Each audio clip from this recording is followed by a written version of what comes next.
Okay, we're now recording. And welcome to Writer's Corner at Homeschool Central, Lorain County and Northeast Ohio, which will be all the Northeast United States the next thing you know.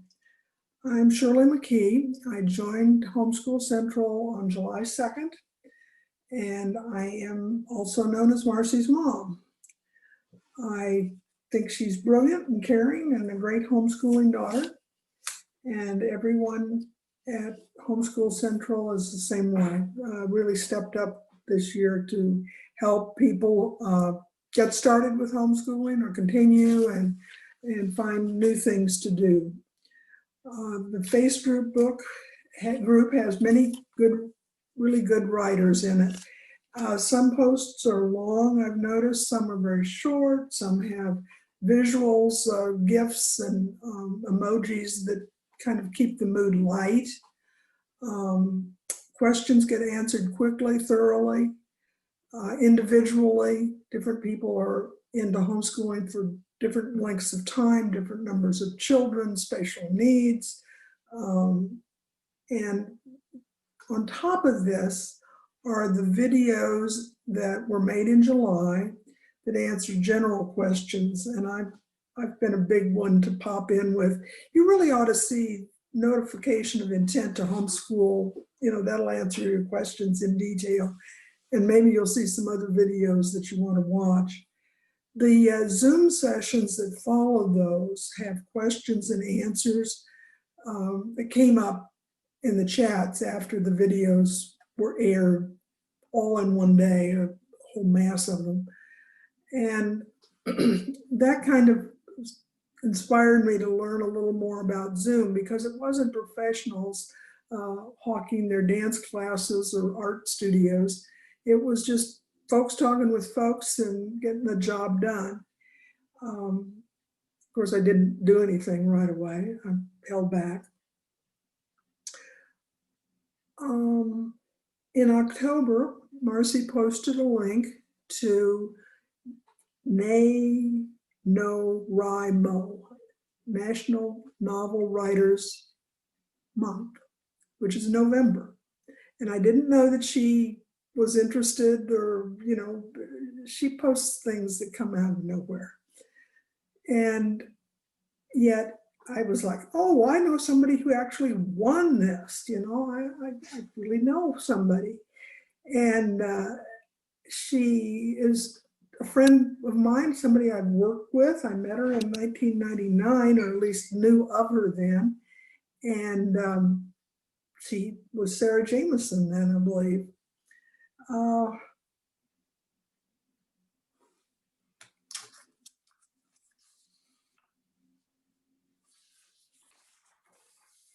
I read, yeah. She was a writer at this course that I went to. We both went to. It was Celtic, only it was Welsh, not Scottish. And in 2004 and 2014, if my records are correct, she won the chair, which is the big prize. And I think of her first and foremost as a writer and someone who excels, because she's always ahead of me. She's also someone who plans, and she plans both the details and the big picture, which I think is a pretty remarkable thing. It allows her to be herself. And it's somewhat like the hero in the LATTE Rebellion. The one thing I totally missed from the beginning was that she's part Pakistani, half Pakistani. And I guess this says more about me and my hometown and my upbringing than anything else. But that's what it is. It is. So we will go ahead and meet Sarah Stevenson in Modesto, California. Can you unmute yourself? Yeah, there you go. Hi, everybody. It's nice to meet you all.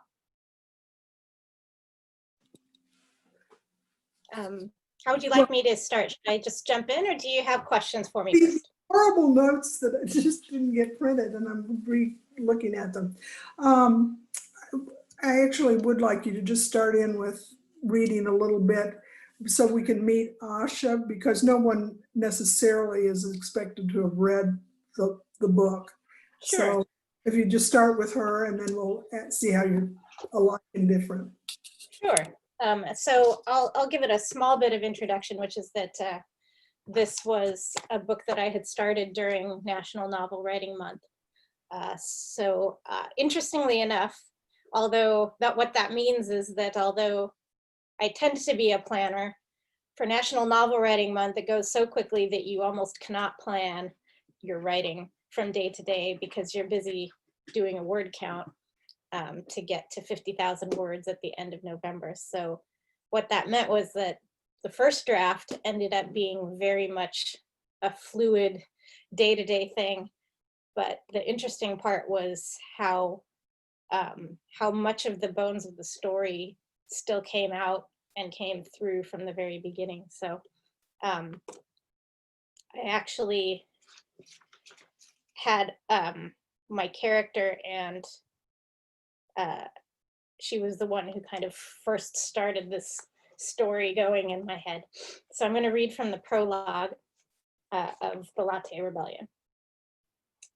The jeering male voice came from somewhere behind me, waking me up from a heat stroke-induced doze. Hey, check it out. Asha's a towelhead. I'm a what? My neck got even warmer, and not just because it was sweltering at Ashmont Community Park.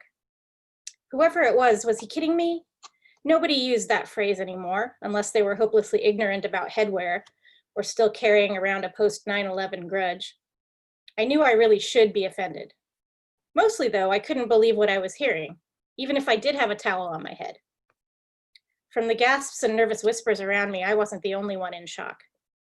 I lifted a corner of terry cloth off my sweaty face. I was tanning my legs, just in time to see a furious Carrie dump her cup of iced coffee all over Roger Yee's smirking face. Light brown latte dripped in rivulets from his now lank and soaking black hair, down his pretentious A&F t-shirt and onto his swim trunks. The smirk dripped away with it. One of Roger's lackeys from the Asian American Club, looking up from a nearby umbrella table, saw Roger's sorry, bedraggled self and snorted cola out of his nose, starting a ripple of laughter that drifted around the pool area and then died as people noticed the confrontation. Roger had probably just been trying to make a stupid joke, but I didn't like his tone. It rubbed me the wrong way. And knowing him, he'd probably said something obscene to Carrie while I was snoozing away obliviously. Now he stood stock still and dripping as Carrie hissed, "Don't you ever use that word, butt munch. I don't call you Fu Manchu." "Well, you're half Chinese," he retorted. "Anyway, I wasn't talking to you, Wong. I was talking to Miss Barely Asian over there." He used a corner of his shirt to wipe the coffee off his face and neck. I sat up with a martyred sigh. I didn't want to be part of this conversation, but I was involved whether I liked it or not. Look, Yi, last I checked, South Asia was definitely part of Asia. It's in the name, South Asia. I pointed to my head. And it's not a towel. Learn some useful vocabulary words like turban, which nobody in my family wears, incidentally. Whatever, Roger said, waving a hand at me dismissively. You're only a quarter or a half or something anyway. And you had a towel on your head, okay? What does it matter? It's still racist, and it's not like Asha insulted you, Carrie pointed out. What's your problem? They locked eyes for a moment, glaring at each other. Roger Yee had been our nemesis ever since he'd perpetrated the backpack snatching and dumping incident of '06, which we followed rather unwisely with the toilet paper revenge caper of '07. He wasn't my favorite person, but racial epithets were stooping a bit low even for him. I mean, this was Northern California. We were supposed to be past all that. A handful of other seniors started to drift over from around the patio like melodrama sniffing dogs, eager for a scene. And Roger was no stranger to a good argument. He'd verbally clobbered 3 hapless rivals to become our student body secretary, which made him responsible for this stupid inter-club council pool party in the first place. But if it came down to it, my money was on Carrie. She had that look in her eye, the ice-cold, do not screw around with me look that she only got when she was really angry or about to nail someone on the opposing soccer team with her cleats. After a minute, Roger dropped his gaze and stalked off.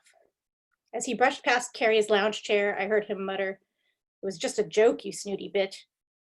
I bolted to my feet, the controversy-inspiring towel falling to the ground, innocuous and stripy. "You do not talk to my friends like that," I shouted after him, but it was too late. He was gone, slamming the iron gate to the pool area with a loud clang as he left, leaving Carrie glowering and redder than I'd ever seen her, and me torn between wanting to scream and wishing I'd decided to stay home. And that's how it all started, the Interclub Council annual pool party. Unfortunately, that's not how it ended, not by a long shot. The following April, Ashmont Unified School District boardroom. "Ladies and gentlemen," the disciplinary hearing officer cleared his throat wetly, the sound reverberating into the microphone and around the room. I didn't want to look at him, with his graying comb over and his accusatory unibrow, so I looked down at my lap, shifting in the hard wooden chair. The murmur of voices temporarily rose, then fell. I heard a few clicks of the camera shutter from the newspaper reporter in the back row. I'd been the one to request an open hearing. I had a right to, according to California Education Code, but I still couldn't believe how many people showed up. The room, which normally seated about 50 people, was full, standing room only. "Ladies and gentlemen," the presiding officer continued stiffly, "representatives of the Ashmont Board of Education, and," I could feel him glaring in my direction, "members of the public, this open disciplinary hearing to consider the expulsion of Ms. Asha Jamison from University Park High School is now in session." So that's how the book begins, and then you have to read on, sorry about that, you have to read on to find out why she's being expelled.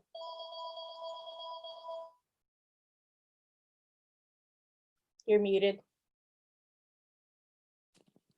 Okay, the question becomes, how are you and Asha one and the same or different? Well, my mom would tell you that Asha is me, but and Carrie is my best friend growing up. It's not quite that one-to-one of a comparison. We're both half South Asian, so in that regard, we're pretty similar, and a lot of her experiences in the book are kind of drawn from my experiences growing up a bit. Asha's mother is the one who is Indian in the book, and her father is American. And for me, it's the opposite way around. My dad was born in India and grew up in Pakistan, and then immigrated to London, and then immigrated to the US. And my mom is from California, so it's a little bit switched around, but I had things to draw from, especially with my school experiences and people not really knowing what to think when, you know, if someone looks at you and they can't really tell what your ethnic background is or something like that. You get asked some odd questions sometimes, and you know, it's just something that happens. So you did grow up in a diverse, ethnically diverse and upscale high school kind of. I wouldn't call it upscale. It was you know, sort of a standard public school, high school that I went to. And for me, I grew up in Southern California, so that part is also a little bit different. But again, yeah, it was a pretty diverse public high school. It was pretty big, about over 2,000 students. And, you know, I would say pretty reflective of the community that I grew up in, which was Riverside, which is about an hour from Los Angeles. Yeah, east, yeah.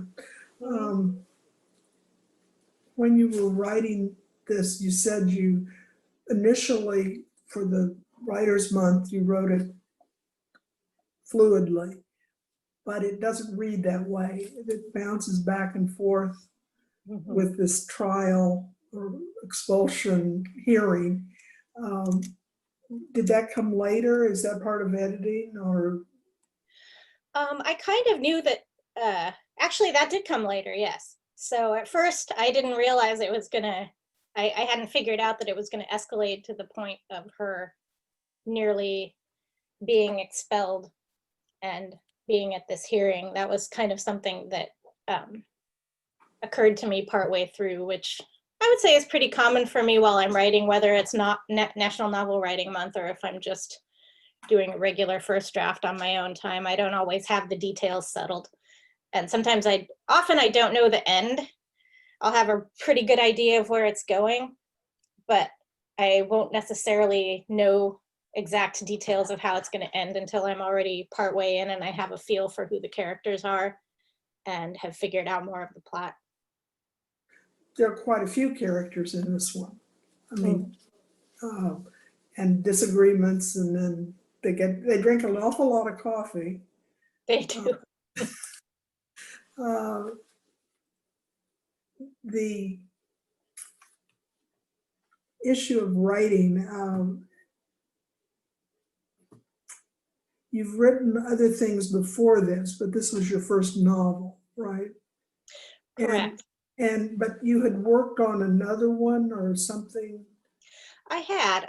So what ended up being my third published novel, which is actually, I can grab it here. It's The Truth Against the World, which was actually had originated as my master's thesis for my Master of Fine Arts in Creative Writing, which I went back and did in 2004. So this was actually really my first novel that I had started writing and actually finished writing, but it changed a lot too, and went through the version that is in my college library with the other master's thesis is way too long and really quite wordy, I would say. And by the and writing for young adults, depending on your publisher, they may have a particular word count that they try to stick to, more or less. And also that depends on the genre of the book that you're writing. And so I basically had to cut about 50 pages of it, which was the story going. Quite a thing. Yes. With help, or do you just with some help? Yeah, I did have some help. My editors that I worked with at my publisher, which was Flux, they were super helpful.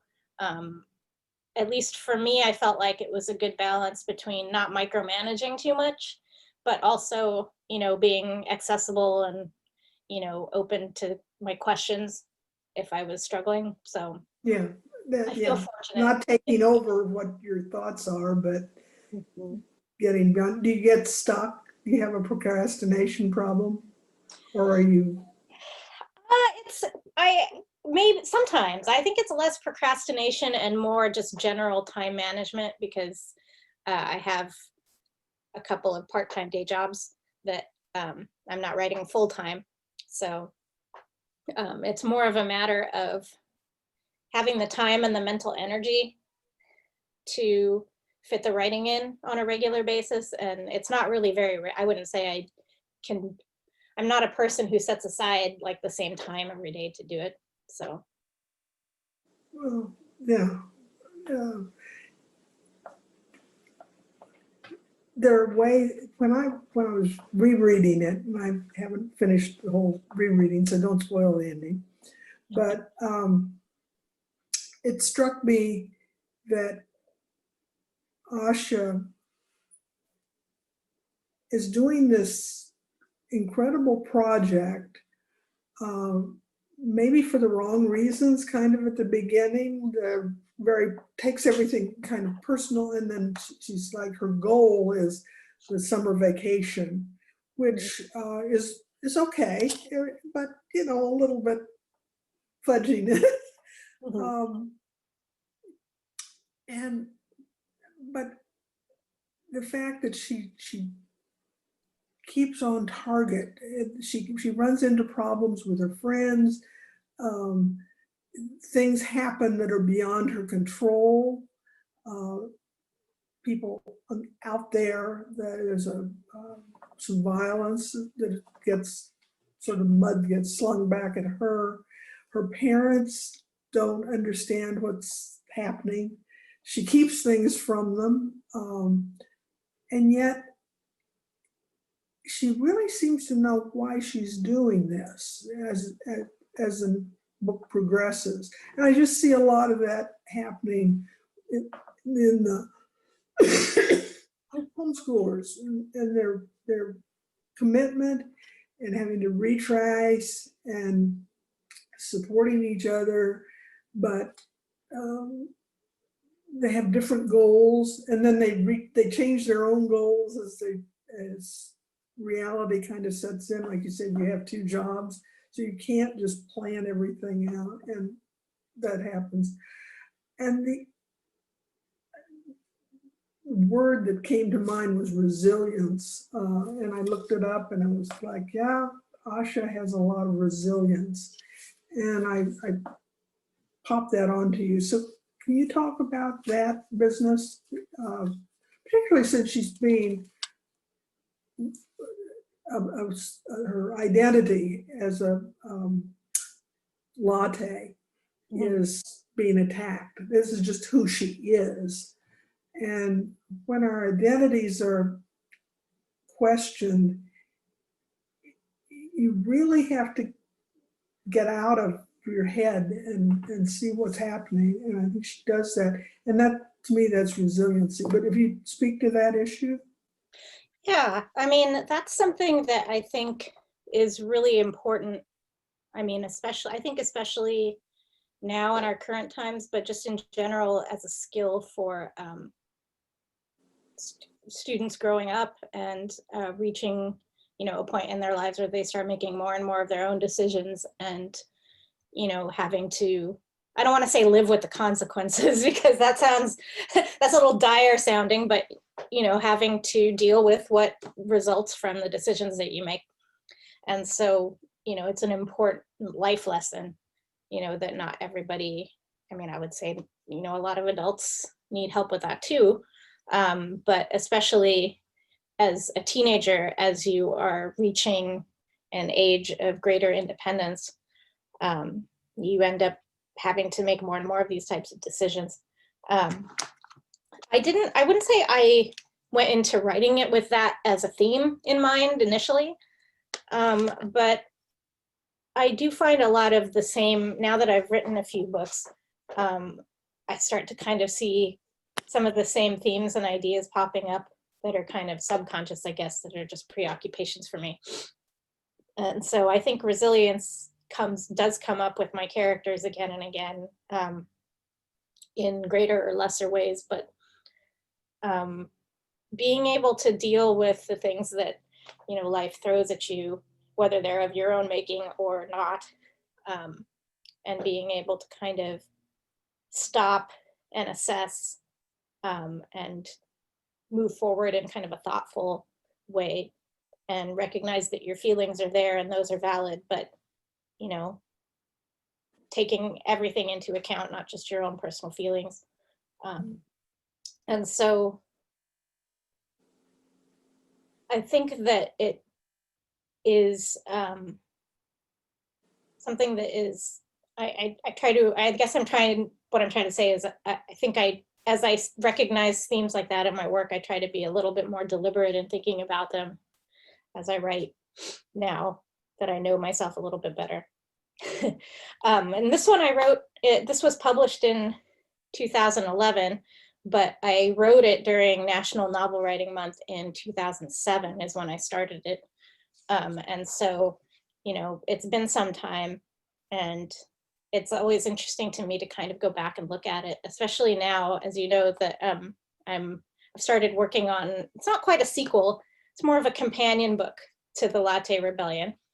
And it's taking place 10 years later with a different set of characters, but the same school, and some of the same themes. And this time the narrator is a teenage boy. So I really am, and that one is really in progress. I mean, I'm about 50 pages in and really having a good time writing it. Can you read us a little bit from it then? Yep, I can do that. I have the first chapter here. And this is such a new work. I haven't come up with a nice, clever title for it yet. So I'm calling it LR2.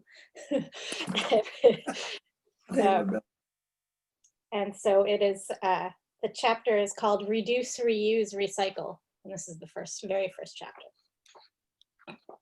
And the narrator is Tyler Yang, who is a little bit younger than the protagonist in the first LATTE Rebellion. He's a junior as opposed to a senior in high school, which there are reasons for that. But anyway, so reduce, reuse, recycle. It started with an epic sneeze and a few handfuls of mouse turds, so I was hoping things would only go uphill from there. Sadly, I was wrong. So wrong. I opened my stinging eyes and immediately squeezed them shut again. Dust was flying all over Bean's garage from the force of my involuntary nasal explosion. I braced myself with one hand on the shelving unit so I wouldn't fall off the step stool. "Why do you need these boxes?" I yelled over my shoulder.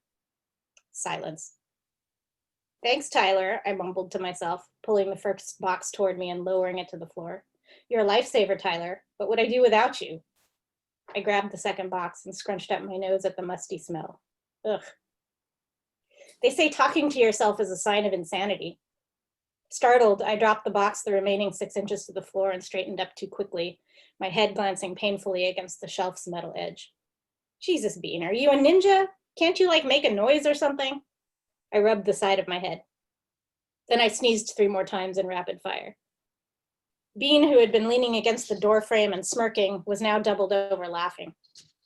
"It's not that funny," I said. "Oh, it is," she assured me. Bean had lived down the street from me since elementary school, but we'd only recently become friends, or something.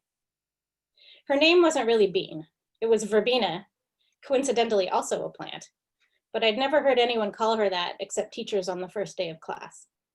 According to Bean, Verbena was a plant that smelled like lemon, and it was her mom's favorite, which I guess wasn't that weird if you thought about all the girls over time who were named after roses and lilies and shit. Anyway, even her parents called her Bean, or Green Bean. As for me, I tried not to make horticultural jokes around her because I was likely to get a sharp, bony elbow to the stomach. She took a lot of things really seriously, except, I guess, my possibly fractured skull. "Thanks for getting the boxes down," she added. "Okay," I said.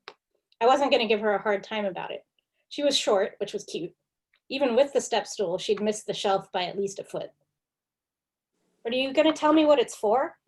I lifted a corner of the lid, dislodging a half dozen mouse turds. Whatever was inside the box was enclosed in plastic bags. "It's this thing my cousin Miranda did back when she was in high school. I need it for the yearbook." I rolled my eyes. "Oh, right, the yearbook." Bean was senior editor, and I'd already heard way more than I cared to about this year's issue.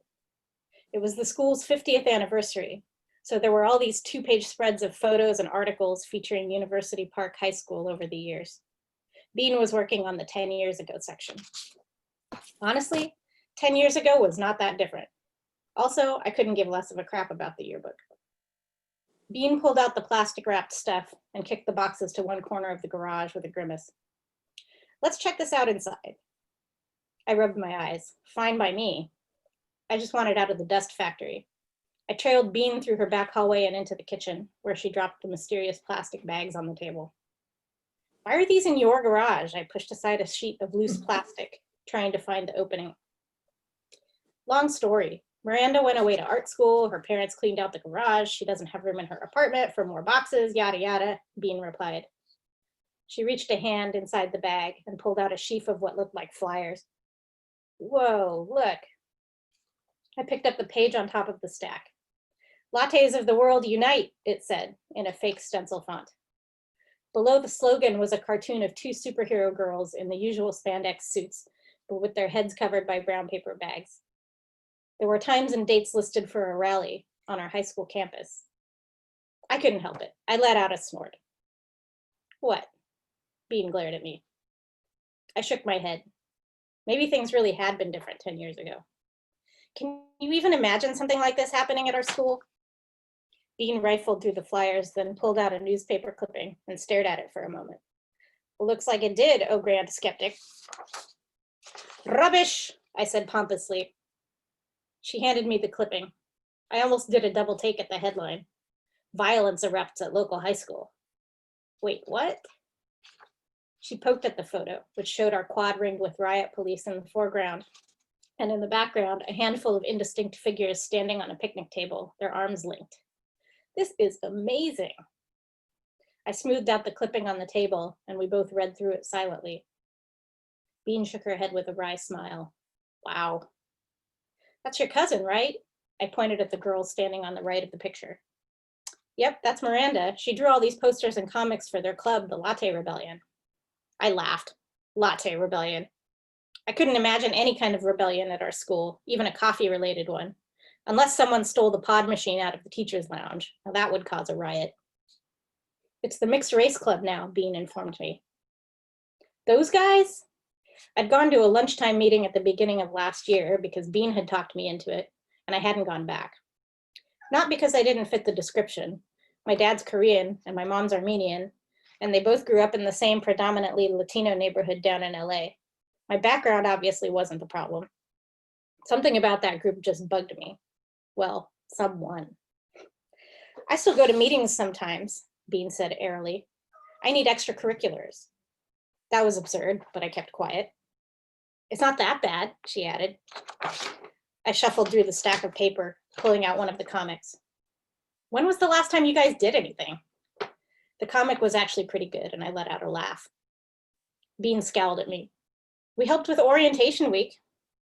You sat at a table during club recruitment day. I remembered because Dave showed up with his hair cut short and she couldn't stop staring at him. No offense, but the mixed race club couldn't start a rebellion. I thought for a second, then smirked. Not even if Principal Drake got up on a table and yelled white power. We could if we wanted to, she said, hitting me in the arm. Why do you even care? I didn't, actually. Anyway, Bean continued, shaking her head.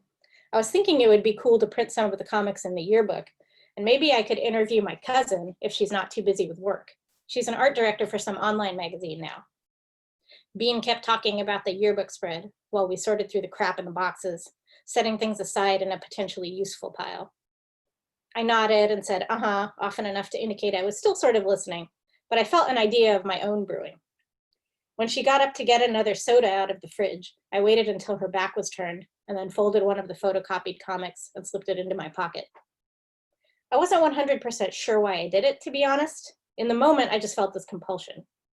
But later that afternoon, as I was skating home, I realized I could prove to Bean just how lame the mixed race club was and how unimpressive Dave was as club president. I knew I shouldn't care about David Lofton, his stupid hair, or anything he chose to waste his time on, but I couldn't resist giving him just a little shit. Just teeny tiny itty bitty mouse turd sized shit. Little did I know the mouse turd would roll downhill and grow like a cartoon snowball into a monumental pile of crap. That's chapter 1. Okay, I think it's time to open up for questions or comments to people about writing and life. I'm looking forward to the next book. Great. I'm still, I'm about to send the first 50 pages to my agent to see what she thinks. So fingers crossed. Nice. I just finished the LATTE Rebellion last night. I figured, and I know we didn't have to read it, but I figured it would be a nice thing to check out before meeting you, and really enjoyed it. It's not the normal type of writing that I would go for, but I liked it. It was good. And I'm curious what happens with the new group in the future. My question with writing is, how much of this do you have kind of planned out in your head before you start? Do you have just like characters and a general idea, or do you have kind of a whole plan and then work things together as you go? There seem to be, writers will fall into a few different categories on that. And you'll get people who plan the whole thing out ahead of time before they even start putting words on a page. That's definitely not me. And you have people who just have no idea and just start going. I think I'm a little bit more in the middle. I usually have something that sparks my interest. With the case of the LATTE Rebellion, I had the two things that kind of got me going were I had this sort of character, Asha, that popped into my head a little bit. And then I also, I don't remember what it was I was listening to, but I was listening to something on NPR, and this title popped into my head, The Latte Rebellion. And I was just like, well, that would be in something interesting, couldn't it be? And it really was just this character, and this phrase was where it began from. And then I start to make a few notes, usually at that point, whatever originally sparked the idea kind of begins to grow. And because of National Novel Writing Month, I had less of it, I think, sort of formally written down than I might otherwise, because the pace at which you're working is so fast that it's kind of like, if you want to meet the 50,000 word count by the end of the month, you have to just be banging things out and not worrying that much about, planning or where it's going, at least if you're me and have too many other things going on at the same time.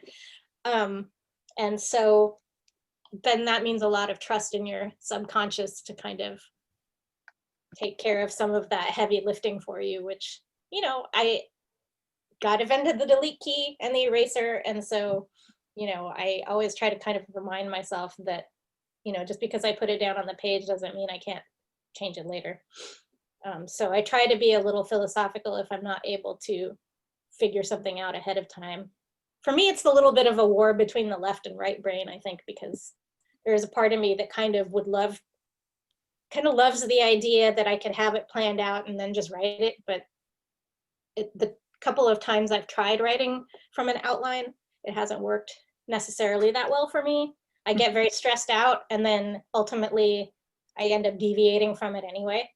And it doesn't mean it's not useful, but for me, it's more of a tool than, kind of the be all and end all project. I'm going to out Kendra here. Kendra wrote a fan fiction for her daughter. That's the most recent thing. And it was kind of neat for me just listening to her talk about the writing process and having to write all this stuff. And I know she sort of had a plan of what was going to happen. She had goals to meet and things like that. But then when I read it, it was neat watching how all these things had fit together. And then I know Ira is talking about writing next year, I think it is. Or I don't think she's doing one this year. She does the junior version like every year. Is that the Okay. picture book one? No, you can set your own word count. It's just a little more limited and it's a little less strict as for what she's trying to accomplish, but Cool. keeps her, well, she writes every day anyway, so, but yeah, so yeah, the story over the summer was so far outside of my scope and what I'm used to, and it worked out anyway. So I feel like that a lot. I don't know if that feeling goes away if you're kind of learning and stretching and growing as a writer. Yep. It's always a little nervousness. Oh yeah, so that was wild, but it was fun and it worked out and everybody liked it, so That's great. I know Yeah, a lot I of wanted things. to add one thing, which is that I do, as far as figuring things out ahead of time, I have noticed something about the pattern, that there is a bit of a pattern for me, which is I start writing, things suddenly start to become clearer to me, and then I'll make some notes for like the next few chapters. So it's kind of like shining the flashlight ahead of me, but I can only see so far in front. And then at a certain point, then things become a lot clearer in my head, and then I can figure out kind of the details and the ending and things like that. That seems to happen to me with most of my projects, I would say. So I know dealing with my son, he's not a big writer, but and other kids too, that when they start writing is they sort of think that they have to have, the whole outline planned. And if they don't have it planned, they don't know how to start. That's why I think it's great that Ira writes so much. Do you have any words of wisdom for teenagers or younger kids just starting out, if they have this idea that they want to write a book, but they can't come up with everything that they need? Yeah, I actually know of, there's a really neat book called, actually it's probably good for adults too, but it's written for teens and tweens, called Spilling Ink by Ellen Potter, that is specifically a book for, you know, kids who want to start the process of creative writing.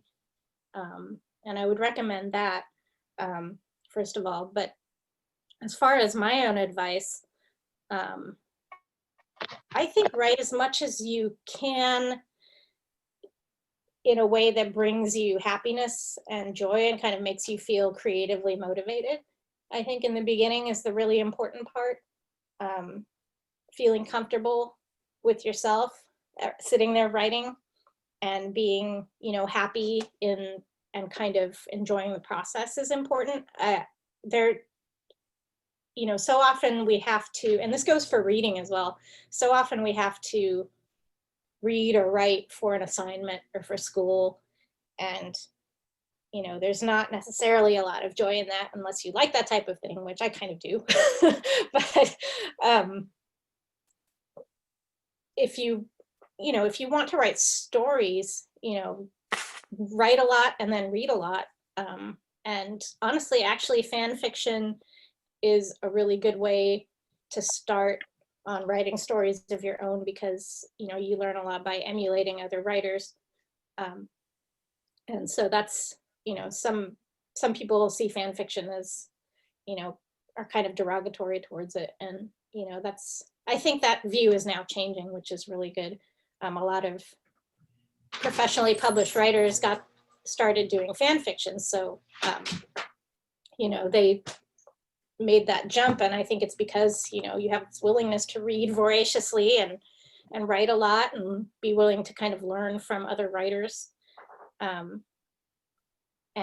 you know, I think in the beginning, though, for younger writers starting out, the important part is just to kind of, you know, gain lots of experience, really. And then if you feel like you're ready to kind of bump it up to another level, there are a lot of creative writing classes for kids out there, and for teenagers. That Junior NaNoWriMo is really, you know, kind of a fun thing with NaNoWriMo is it's got all of these kind of online tools where you can connect with other people who are also participating. So if you decide that you and your friend are going to go do it, then you can kind of connect with each other online and encourage each other. And, you know, during normal sort of non-COVID times, there are often like get-togethers and, you know, all kinds of sort of little events and things like that. So it's a good way to kind of connect with other writers.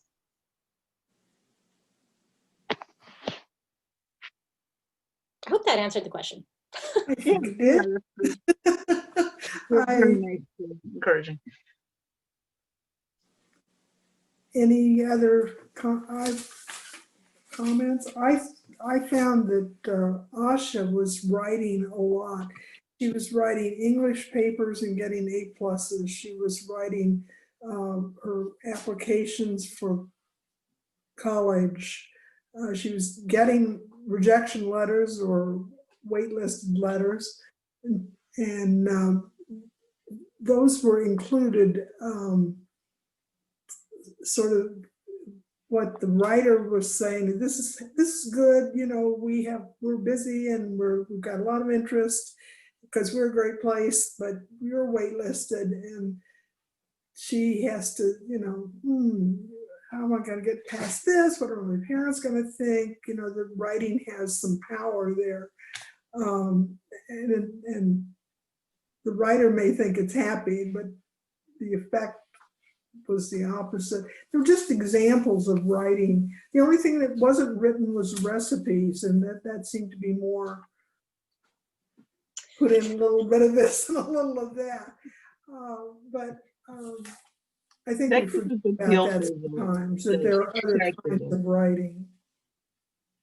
So the lack of recipe writing and stuff that gave Noni, the grandmother, a good character. I could picture this Indian grandmother trying to get her granddaughter to learn how to cook all the cultural family foods, and kind of the weight that that put on her. So it was a really good character thing, I thought. Yeah, that was kind of a twist on my experiences growing up. My grandmother from my dad's side did not speak a lot of English, and I did not speak really any Urdu except for a few words here and there. And so we didn't really, and she lived in Pakistan and would only come, she would come over for, you know, several months at a time to visit, and then she would go back. And so I didn't have that kind of relationship with her. I didn't actually have that kind of relationship with my other grandma either, come to think of it, for other reasons. But my dad was the one to kind of teach me some of the family recipes. And it was funny to me because, you know, he had these very sort of, I feel like he must have learned to cook as kind of a bachelor living on his own, because the measurements were, it's always like, put 2 coffee cups full of rice and like 2 dessert spoons of oil, and coffee cups, dessert spoons. You know, it's just like the measurements are things that are just in the cabinet and in the house. I'm like, well, that's very non-specific, but okay. But that certain things, you know, you get shown as opposed to, like, he would always say, you know, I have to show you this part. I can't just like explain it to you. I have to show you so that you'll know. And so, you know, there are just these little things that get passed on through the generations that way that you don't otherwise learn. You can't really learn as easily just from reading it in a recipe. And so, you know, in that way, there's kind of this tradition that may or may not get passed on depending on the interest level of the next generation, of course. And, you know, mine has gone up and down for sure, in terms of, because you know, I'll admit I didn't get along that well with my dad growing up, and so I was often just not listening. And so which I, you know, was part of the reason I think that I never learned Urdu particularly, because I just was, you know, so annoyed at my dad on a pretty constant basis that I had, you know, zero interest at that time. But later I kind of found more ways to connect with the cultural background, in ways that I felt, you know, I could personally connect with a little bit more. And food was one of those ways where I felt like I could, you know, have some conversations with him and we wouldn't get into some weird argument about something. But you know, relationships with your parents change as both of you get older, of course. So. Do you find that you when you write, you bring personal people and experiences and stuff like that into your writing? Is it easier to go off the familiar, or I don't know? Yeah, I mean, that's one of those things where I think I'm doing both. But I think what I do most often is I kind of mush several people I know together to create like a composite, is kind of what ends up happening for me. So I'll say, well, I want this person to have, you know, this personality trait that comes from this person I know, but I also want them to be, let's say, really outgoing like this other person. And then I want to bring in this third trait that doesn't, you know, really pertain to anybody I know, and then kind of blend them together. But having something that you can draw from real life can help make it a lot more vivid. So sometimes I'll be picturing someone in a particular, while I'm writing a particular scene, so that I can access some of those details and picture them, but I'm not modeling the whole character after the person, just certain aspects of their character, if that makes some sense. Like that's kind of why, you know, when my mom says that Asha, she's convinced Asha is me, that it's not entirely correct, because, you know, there are lots of things about her that were not at all like me growing up. I was not nearly as socially, I mean, I was socially aware, but I was not necessarily motivated to go, you know, start a new club or do all of this stuff. So as far as I mean, picking and choosing you just never know when something in your own experience is going to be useful in a story. Like again with the Latte Rebellion, the whole, I mean, I'm sorry for the spoilers, the whole scene in the sort of climactic scene where they have their little protest rally on campus, and then the school district riot police come, and then they get out in the newspaper and all this thing.